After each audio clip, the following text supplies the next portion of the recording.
Okay, welcome to my very burned out video as a veterinarian in the US. Today we're having this conversation in the comfort of my bedroom. And well, first of all, I'm a foreign veterinarian working as a vet tech in the US. And I've been doing this for, I guess, 3 years, almost 3 years. It's been hard, very hard. At the beginning, it was like, yeah, I got this. And I was planning on finishing the ECFVG program in about 2 years, hopefully. But it's been 3 years almost, and there's no clear sign of when I'm going to be able to finish it. I'm still not enrolled because they're still not answering my emails. So it's been a tough path, I guess. And at this point, I am very tired and frustrated.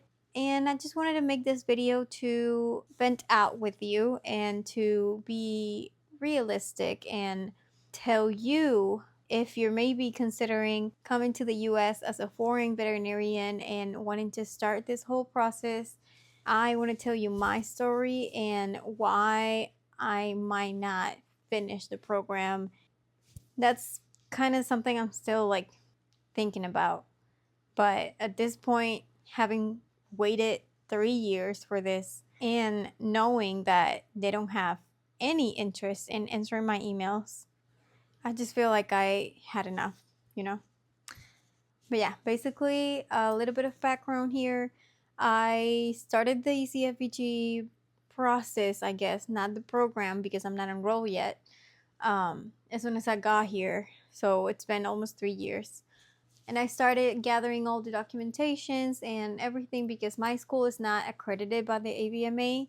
So I have to get my school listed in the ECFVG listed schools. And that specific step has taken a long time. First of all, because I needed to get everything with my school in Chile. And then once that was done, they needed to send everything to the AVMA or the ECFVG program so they can review it. But they take a very long time to answer emails. They might never answer. At this point, I feel like I lost faith already. But yeah, basically, waiting for the ECFVG or AVMA to review my school documents so they can include it in the list and I can finally enroll in the program and take the tests. I already took the TOEFL because I wanted to get ahead and get it done so I wouldn't lose time. But at this point, my TOEFL test is about to expire and no signs of answering emails. So if I want to continue with the whole process, I'll probably have to take the TOEFL again, which was already hard and stressful. But yeah. By the way, parenthesis, if you feel like I'm very negative right now or like this, it's because I'm super frustrated. And like I said, this is a very honest video. I'm not gonna lie and say, yeah, just keep going and everything's gonna be all right and just have patience. I've had patience for 3 years now. So at this point, I'm just frustrated, burnt out, and angry. But the reason why I'm sharing this video is so you have another point of view of things. Okay, continuing. So, yeah, talking about the burnout part, I guess at the beginning it was not hard to work as a tech, following orders and everything. I was just like, this is part of the process. It's not going to be forever. I also learned a lot, and being a tech is a very hands-on job with the patients. So I was also learning that part of the profession, and I was happy with it. However, it has been a long time, more than I expected. And at this point, I feel like I miss my profession. I miss being a veterinarian and being able to decide for my patients and take care of them actively and just have an opinion of their treatments and their diagnostics without people feeling offended or without being a threat for someone. I feel like being in this position is hard because the techs see you as a threat, I guess, as if they need to prove that they're more than you, I guess. I don't know how to explain it. And then on the other hand, for veterinarians, you're also a threat because yes, you're a veterinarian, you know stuff, you know what they're doing, you know when they're doing something that it's not very correct, but it's not your place to say something.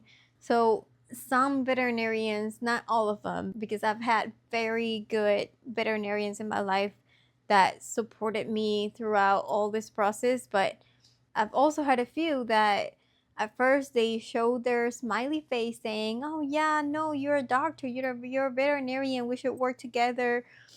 You should tell me what you think and everything." And then when the time comes, they feel offended or they feel threatened. And there's people that is willing to do absolutely everything to destroy your life if they want to.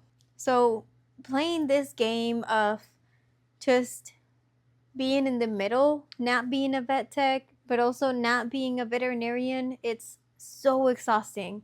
And I feel like that's a big part of my burned out part because all I want to do is take care of the patients. And all I want to do is making sure that dog goes home and feels better in a couple days and that the owner is happy with the treatment and with the care. And yes, it makes me a little bit emotional because, like I said, I'm burned out. I feel like I can't deal with this anymore.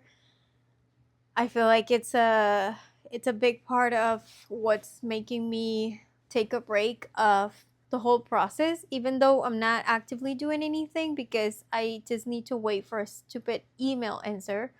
But I've tried. I've talked to different persons and different companies and different people that might be able to help me, and no one can because it's just the ECFVG not answering my emails. But yeah, it's mostly the emotional exhaustion of not being able to take care of the patients the way that you would like to.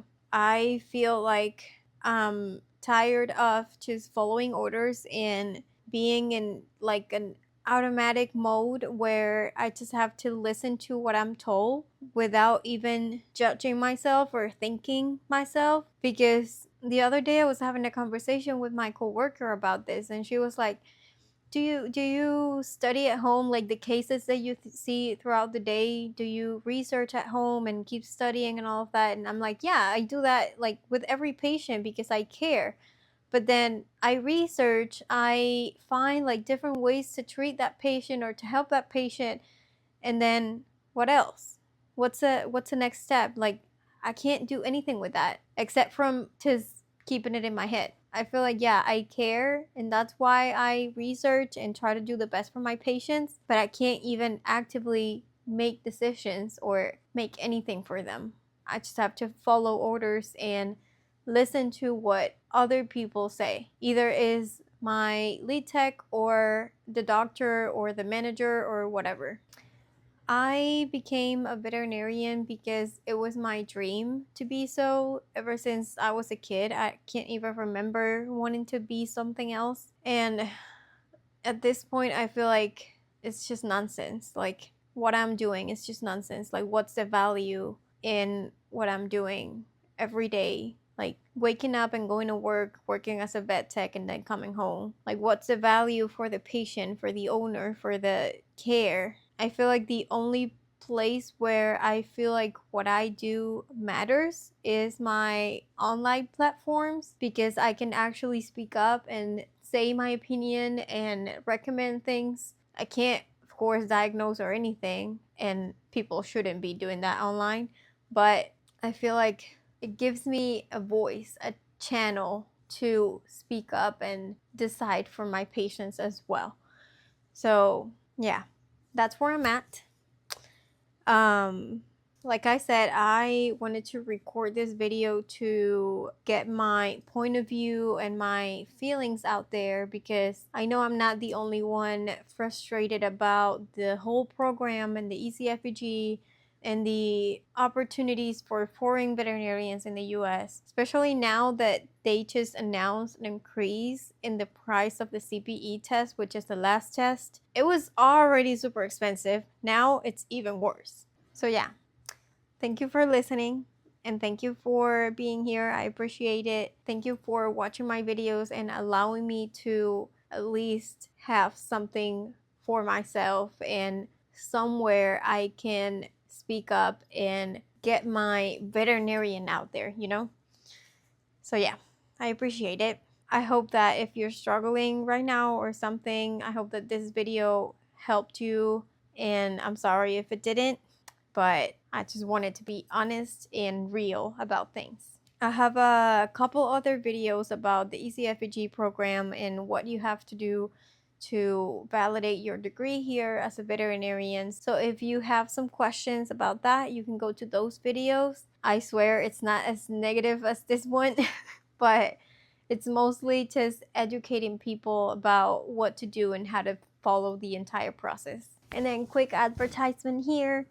I just launched my website where I have a blog where I post a lot of health related content, pet care tips for pet owners, and I also share a lot of products that I love for my own pets. So I invite you to click on the link down below and visit my website because more things are coming, so don't miss it.